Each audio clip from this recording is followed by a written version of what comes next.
giữa khu rừng rậm miền đông nước Đức, trong căn cứ chỉ huy tối mật có biệt danh hang sói Goldstranger. Một tiếng nổ vang dội xé toang căn hầm. Cả đế chế Đức Quốc xã rung chuyển. Tin tức truyền đi, Hitler đã chết. Nhưng không ai ngờ rằng chỉ vài giờ sau, hắn xuất hiện, sống sót, chỉ bị thương nhẹ ở tay. Và người đứng sau vụ nổ ấy là đại tá Claus Graham von Stauffenberg. Từ người hùng yêu nước, Stauffenberg trở thành kẻ phản quốc trong mắt đế chế Đức Quốc xã. Lật mở hồ sơ mật hôm nay sẽ hé mở về người đàn ông một mắt nhưng có trái tim can đảm, được gọi là độc nhãn anh hùng, dám ra tay ám sát Hitler. Hãy nhớ đăng ký và theo dõi kênh của chúng tôi. Và ngay bây giờ, chúng ta hãy bắt đầu câu chuyện này.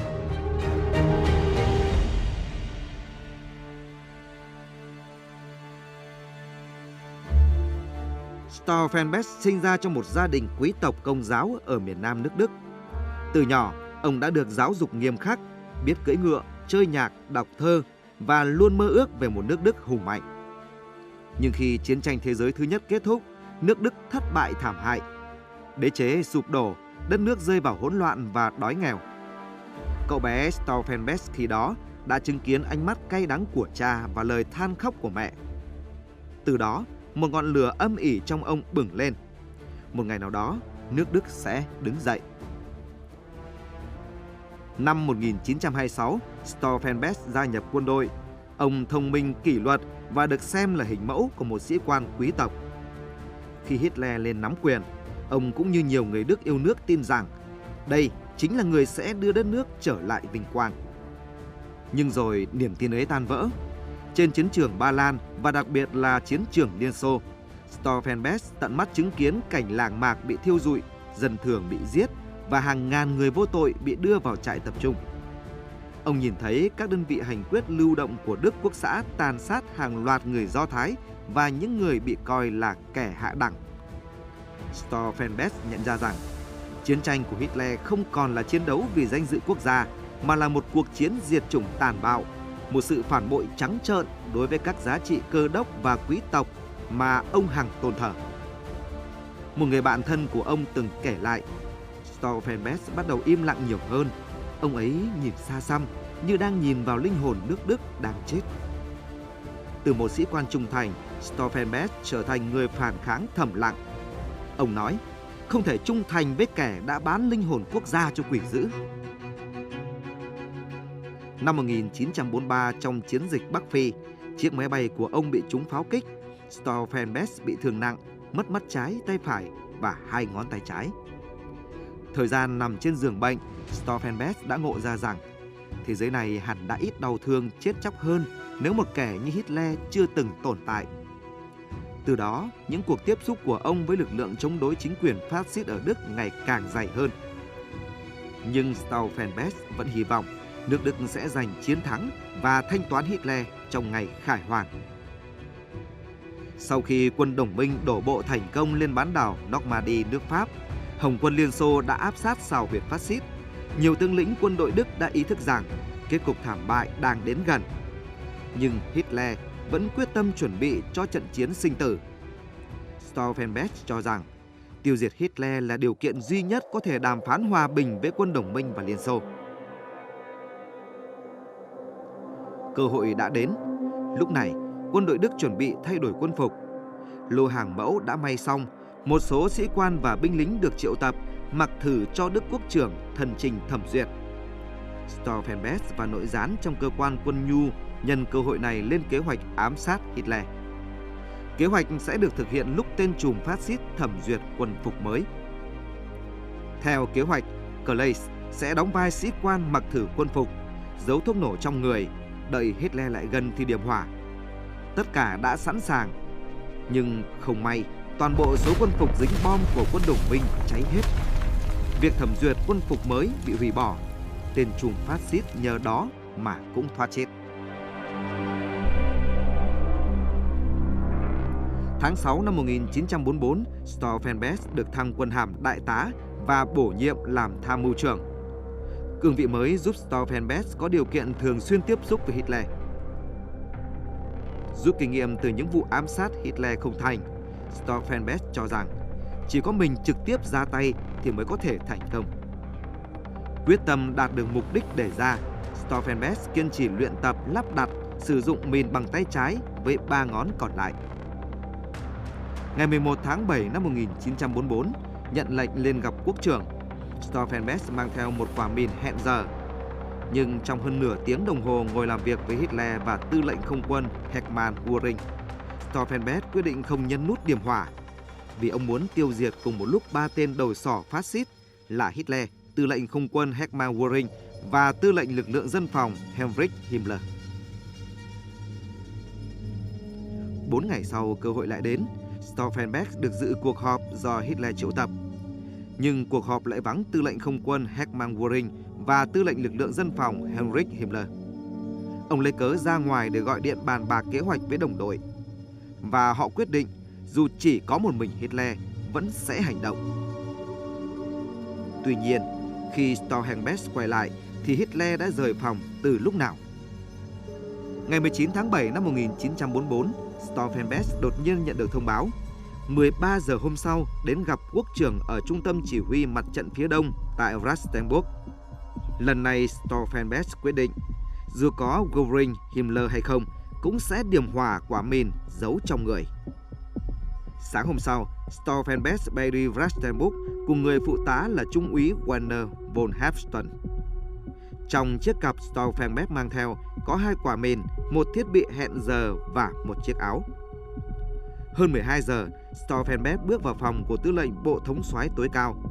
Ông ta thông báo với Stauffenberg rằng do nhà lãnh đạo Italia Mussolini sẽ đến đây vào lúc 14 giờ 30 phút nên cuộc họp sẽ diễn ra sớm hơn dự kiến nửa tiếng. Stauffenberg kiếm cớ ra ngoài, vào nhà vệ sinh và vội vàng lắp thiết bị hẹn giờ vào một trong 2 quả mìn. Từ lúc rời khỏi nhà vệ sinh, Stauffenberg chỉ còn 12 phút để hoàn tất kế hoạch và thoát thân. Thay chiếc áo đẫm mồ hôi, Stauffenberg vội vàng đến phòng họp. Tuy nhiên, nơi Stauffenberg được dẫn tới lại là một căn nhà gỗ có 3 cửa sổ. Khi Stauffenberg bước vào, cuộc họp đã bắt đầu. Hitler ngồi đối diện với cửa ra vào, vừa nghe Phó Tổng Tham mưu trưởng Lục quân kiêm Cục trưởng Cục Tác chiến tướng Adolf Hessinger báo cáo, vừa xoay chiếc kính phóng đại. 4 phía xung quanh là khoảng 20 tướng lĩnh cao cấp quân đội Đức. Stauffenberg ngồi ở bàn cách Hitler khoảng 2 mét. Chiếc cặp chứa quả mìn hẹn giờ để dưới gầm bàn. Đồng hồ điểm 12 giờ 37 phút, chỉ còn đúng 5 phút nữa thì quả mìn sẽ phát nổ. Stauffenberg xin phép ra ngoài một chút để gọi điện khẩn cho tướng Fromm. Đúng lúc này, viên sĩ quan ngồi bên cạnh cúi xuống phát hiện chiếc cặp của Stauffenberg. Ông ta thấy vướng chân, liền chuyển nó ra phía sau chiếc cột. Quả mìn giờ đã cách Hitler một khoảng xa hơn và lại còn bị che chắn bởi chiếc cột. Và hành động vô tình của viên sĩ quan này đã cứu sống tên trùm phát xít và làm thay đổi lịch sử sau đó. 12 giờ 42 phút ngày 20 tháng 7 năm 1944, từ hang sói, một tiếng nổ long trời lở đất phát ra. 4 trong số 24 người tham dự cuộc họp chết tại chỗ. Nhưng Hitler một lần nữa thoát khỏi lưỡi hái của thần chết. Hắn chỉ bị thương nhẹ ở đùi, xém một ít tóc và thủng màng nhĩ. Nhìn thấy khói bụi và lưỡi lửa thoát ra từ phòng họp, những tưởng đã hoàn thành nhiệm vụ, Stauffenberg rời Rastenburg trở về Berlin, huy động lực lượng lật đổ chính quyền phát xít. Thế nhưng mọi thứ không như mong đợi. Về tới Berlin, Stauffenberg lập tức ra lệnh khởi động kế hoạch Valkyrie nhằm lật đổ chính quyền phát xít. Nhưng chỉ vài giờ sau, Stauffenberg và các bạn của mình nhận được tin Hitler chưa chết. 18 giờ cùng ngày, tên trùm phát xít đã có bài phát biểu trên sóng phát thanh. Một nhóm sĩ quan đầy dã tâm mưu đồ cướp quyền lãnh đạo, nhưng đáng tiếc cho chúng là trời vẫn cho tôi tiếp tục phục vụ nhân dân. Trong cơn cuồng nộ, Hitler đã ra lệnh bắt giữ khoảng 7.000 nghi phạm và xử tử gần 5.000 người trong số đó. Đại bộ phận những nạn nhân xấu số đó không trực tiếp can dự vào kế hoạch Valkyrie, nhưng lại có kết cục hết sức thê thảm. Nhẹ thì bị bọn cảnh sát mật tra tấn bằng cực hình, nặng thì bị chúng dùng dây đàn piano hoặc móc cầu thép treo cổ. Một phần của hành động trả thù được ghi hình để mang cho Hitler tận hưởng. Stauffenberg nhanh chóng bị bắt và nằm trong danh sách 5 người phải xử tử ngay lập tức. Sáng ngày 21 tháng 7 năm 1944, tiếng súng vang lên nơi pháp trường. Stauffenberg ngã xuống khi mới 36 tuổi. Xác của ông được chôn ngay gần pháp trường. Chủ mưu vụ ám sát Hitler đã chết, nhưng Himmler vẫn chưa hả giận. Hắn lệnh cho tay chân đào mộ Stauffenberg, lấy xác ra thiêu, sau đó rắc tro xuống dòng nước bẩn. Không dừng lại, Himmler còn muốn giết tất cả những người thân của Stauffenberg. Đêm ngày 21 tháng 7, vợ của Stauffenberg là Nina von Lechenfeld bị cảnh sát mật bắt đi, thẩm vấn rồi bị tống vào Ravensbrück, trại tập trung khét tiếng giam giữ phụ nữ cách Berlin khoảng 100 km. Khi đó, bà đã mang thai đứa con thứ 5, Constanze. Sau này, khi chiến tranh chuẩn bị kết thúc, Nina mới được trở về nhà. Tháng 1 năm 1945, đúng một năm sau vụ hành thích Hitler bất thành, gia đình Stauffenberg mới được đoàn tụ. Ngoài Nina, bố của Stauffenberg cùng nhiều người khác trong gia đình cũng bị Gestapo bắt giữ, thẩm vấn và giam cầm. Chỉ có điều, họ không bị đem ra hành quyết như Stauffenberg. Đây là câu hỏi tới nay vẫn chưa có lời giải đáp ngoài phỏng đoán. Có thể những tên đầu sỏ phát xít muốn đợi tới khi giành chiến thắng trong chiến tranh mới xử lý họ. Tuy nhiên, ngày đó đã không bao giờ đến với chúng. Ngày nay ở Đức có hàng nghìn con đường, trường học, quảng trường và cả bến tàu, ga xe lửa mang tên Stauffenberg. Tuy nhiên, người ta vẫn có những đánh giá khác nhau về hành động ám sát Hitler của độc nhãn anh hùng. Vào thời kỳ chủ nghĩa phát xít thống trị ở Đức, tuyệt đại đa số người dân nước này không hiểu về phong trào chống đối Hitler. Thậm chí đến năm 1952, chỉ có khoảng 20% dân chúng Đức tán thành việc đấu tranh chống lại sự thống trị của phát xít. Sau khi chiến tranh thế giới thứ hai kết thúc, không ít người Đức vẫn coi Stauffenberg là kẻ phản bội. Nhưng theo thời gian, nhiều người đã thay đổi quan điểm. Trong lễ kỷ niệm 60 năm sự kiện 20 tháng 7, Thủ tướng Đức lúc đó, ông Gerhard Schröder cho rằng Stauffenberg đã nêu gương sáng cho tất cả người Đức. Bạn nghĩ sao? Nếu chiếc cặp hôm ấy không bị một sĩ quan chạm vào, và nếu quả bom phát nổ vài giây sớm hơn, có lẽ hàng triệu sinh mạng đã không mất đi trong những tháng cuối cùng của chiến tranh.